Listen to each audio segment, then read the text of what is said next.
Pero sinasabi ko sa inyo, mas aabangan nyo to. Mas aabangan nyo to. Kung sa slick, sobrang nag-enjoy na tayo. Eto, abangan nyo yung ating full review at yung ating magiging long term na review natin dito, at pwede natin isabak sa long ride at sa kahit na anong rides.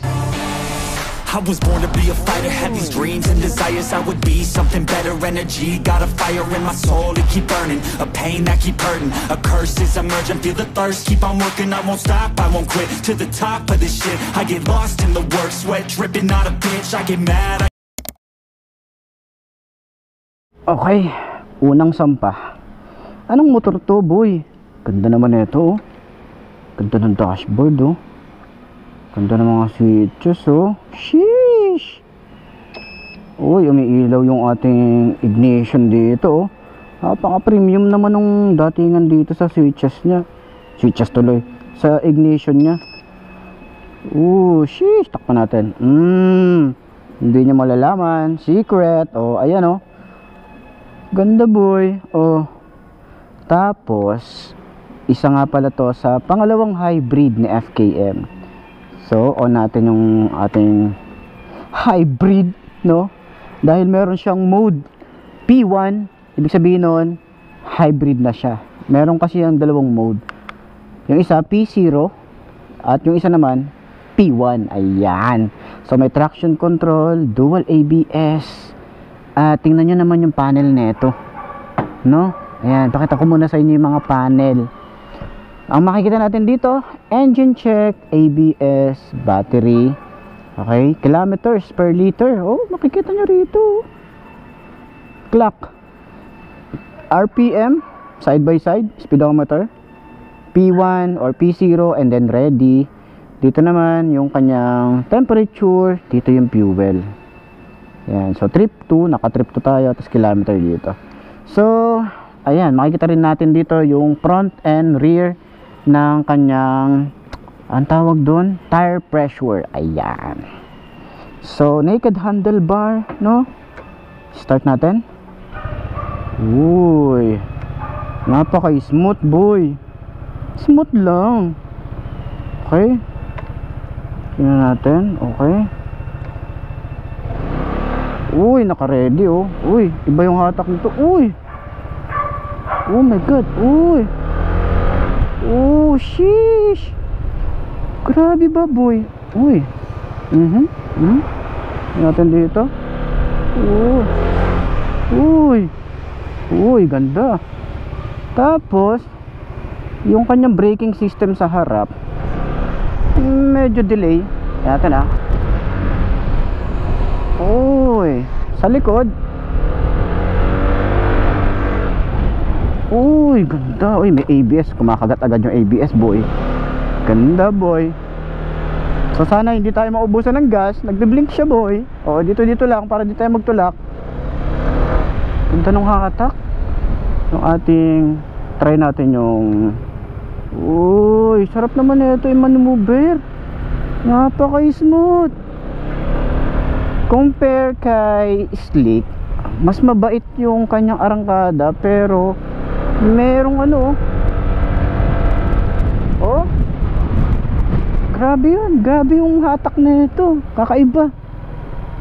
So dito lang tayo para di tayo magtulak ng, oh, may weird.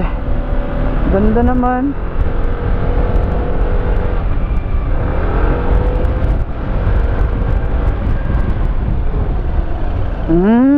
Ganda naman ng braking system, boy. Pero mas ano siya, mas feeling ko mas maarangkada si Slick. Kasi nga may traction control to, no? Tapos may idling stop din to, or yung on and off. Tingnan natin kung ihinto siya. Tingnan natin. Pag nakahinto tayo, tingnan natin, naka-on siya. 5 seconds. Tingnan natin kung hindi tayo mag-ano. Hindi ko alam kung hihinto to Ayun, naka-ano siya, oh. Naka-on siya. Walang ganon. Pag enough natin, ano yun? Kasi para ma-off mo yung traction control niya sa switches. Dito. Sa switches, ayan, oh. Ayan. Off natin. Ayan, naka-close. So, back na natin.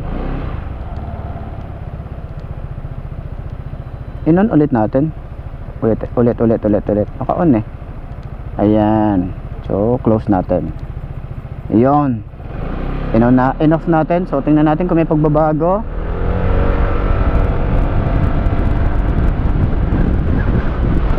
Sheesh!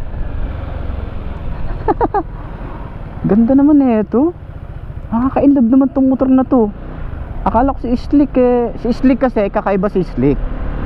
Ang pagkakaiba nila si Slick is umaarangkada agad, dumahataw, may dulo. Ito kasi parang mabait sa umpisa, and then bigla siyang aarangkada at bibilis nang di mo nalalaman, no? Yun yung kagandahan sa hybrid. Yun nga, ang sabi nga kasi nila is nakakatulong yung hybrid para sa gas consumption, mas tipid siya. Okay, dahil nga naka-hybrid to. And yung ating traction control, pag hindi sabay umiikot, medyo nagpipigil siya. Yun yung kagandahan dito. So, meron na siyang hybrid, meron pa siyang traction control, may dual ABS, may TFT display tayo rito na sobrang ganda.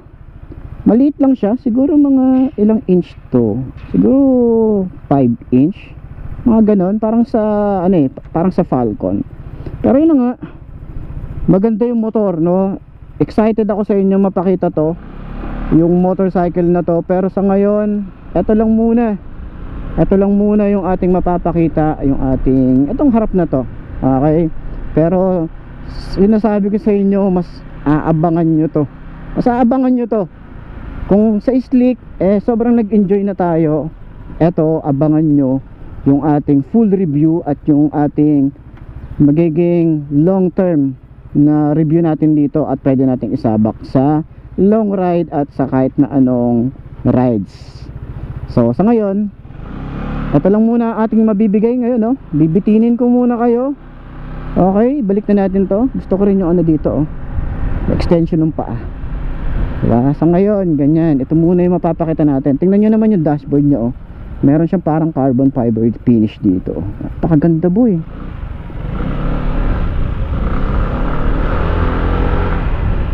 Nice. So, bibitinin ko muna kayo para sa motorcycle na to. Uy! Dahil nga pala TFT display to, automatic din na nag-iiba, no? Pag maliwanag, nagiging kulay white din siya. Pag madilim, kulay black siya. Ganda, oh. Colored yan, boy. Napaka premium neto, boy. Ayan, may kill switch din siya. So ayun, bibitinin ko muna kayo dito para sa ito lang muna, dashboard lang muna, okay? So excited akong mapakita sa inyo to soon as possible pag ni-release na to. So hintayin nyo yung ating launch dito para sa motorcycle na to. So okay, babush